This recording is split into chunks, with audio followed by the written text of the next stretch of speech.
Hallo allerseits, heute möchte ich euch die Heinkel He219 A7 Uhu von Revell 1:32 vorstellen. Der Bausatz ist erst kürzlich erschienen und was man so gehört hat, stimmt ein äußerst positiv, denn viele bezeichnen den Bausatz als Modell des Jahres. Also bin ich wirklich gespannt, was da auf mich zukommt. Hier seht, die Maße sind ziemlich beeindruckend. 52 cm lang und 57 cm Spannweite. Also richtiges Monster. Und ihr seht, die Schachtel ist jetzt auch nicht so klein geraten. Also schauen wir rein, was drin ist. Alles ist sehr sicher verpackt. Hat hier einen Beutel mit Rumpf und Leitwerk. Noch ein Beutel. Klarsichtteile. Noch ein großer Beutel und richtig dicker Bauplan. Der Bauplan ist ziemlich Revell typisch. Hier ein Bild vom fertig gebauten Modell, dann eine Geschichte zum Flugzeug und technische Daten. Dann kommen die üblichen Sicherheitshinweise, Zeichenerklärungen und die Farbtabelle, die sich ausschließlich auf Revell-Farben bezieht. Hier dann ein kleines Diagramm mit allen enthaltenen Gießästen. Ihr seht, es sind ziemlich viele, vor allem ein paar doppelte. Und dann geht's los. Hier wird erstmal die Cockpitbemalung behandelt und auch Abziehbilder für die Instrumente.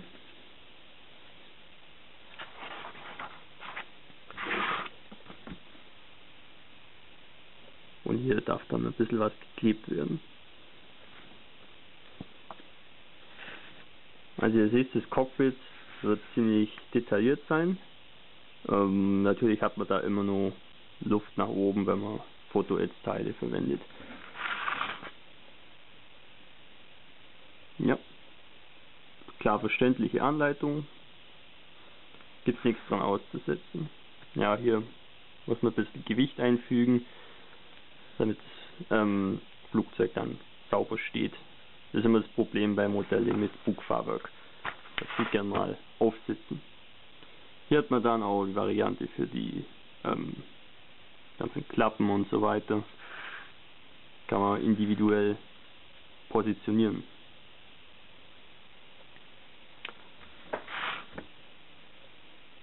Ja, sehr schön. Da kriegt man richtig Lust, schon mal loszulegen.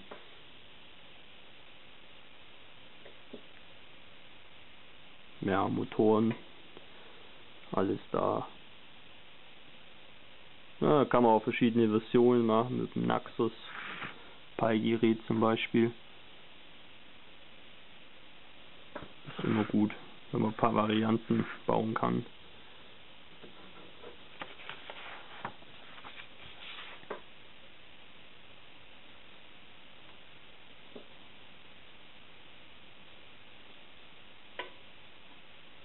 Ja, man muss immer wieder aufpassen auf diese Kennzeichnungen, je nachdem, ob man eine A5 oder eine A7 bauen will, dass man da nichts vermischt. Ein bisschen schräge Musik kommt auch dazu. Und dann die Bemalungsanleitung und Abziehbilder. Es gibt insgesamt 4 Versionen. Einmal in Dänemark, auf Sylt,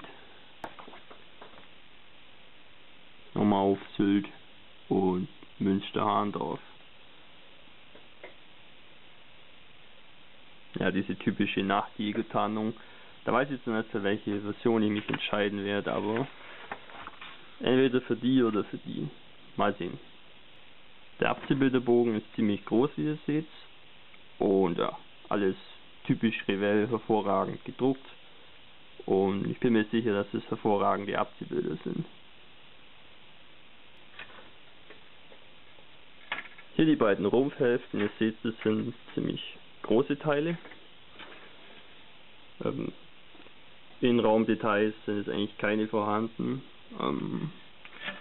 Ist jetzt aber nicht so schlimm. Ich meine, das Cockpit wird ja dann hat ja eigene Seitenwände, also es ist ja egal. Und da innen sieht man wenig. Ja, es sind schöne Nietendetails und die Paneele sind auch sauber wiedergegeben. Das Plastik ist auch nicht zu glatt. Richtig schön. Also gefällt mir sehr gut. Hier dann ein paar Teile vom Cockpit. Ja, sehr schön, auch kein Flash in Sicht. Funkgerät, sehr schön. Ja, Teile vom Leitwerk. Ja, also sehr sauber gegossen. Denk mal, sollte sehr gut zum Bauen sein.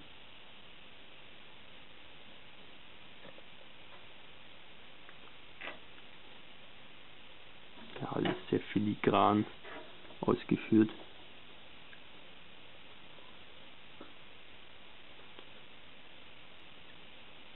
Diese beiden Gießäste sind jeweils doppelt vorhanden. Der Sitzpropeller ist ziemlich groß und ja, Fahrwerkdetails sehr schön. Gibt überhaupt nichts von auszusetzen. Also ich denke, hat Revell wirklich einen hervorragenden Bausatz abgeliefert. Dieser Gießast liegt auch zweimal bei und enthält Tragflächen und ja, Motorgondeln hauptsächlich. Also die Panellinien sind wirklich besonders schön. Wenn man die da mit einem schönen Wash richtig betont, dann ja, ist schon die halbe Miete. Ein richtiges Schmuckstück, der Bausatz. Da kann sich kaum erwarten, da loszulegen. Hier dann die Halterungen für die Antennen und hier die Antennen selber. Ja, sehr filigran und auch gut befestigt im Gussasch, dass nichts abbrechen kann, aber man sie auch gut rauslösen kann. Also sehr durchdacht alles. Hier die beiden Gießäste mit den Glassichteiln. Ihr seht, es liegen Varianten für die Cockpitverglasung bei. Ich weiß jetzt nicht genau, wo da der Unterschied besteht, aber das werde ich dann mal rausfinden. Hier ist auch noch was vom Cockpit, warum das durchsichtig ausgeführt ist, weiß ich nicht genau. Ja, aber wirklich schlierenfrei und die Kantelstreben sind auch ja, ein bisschen abgesetzt, auch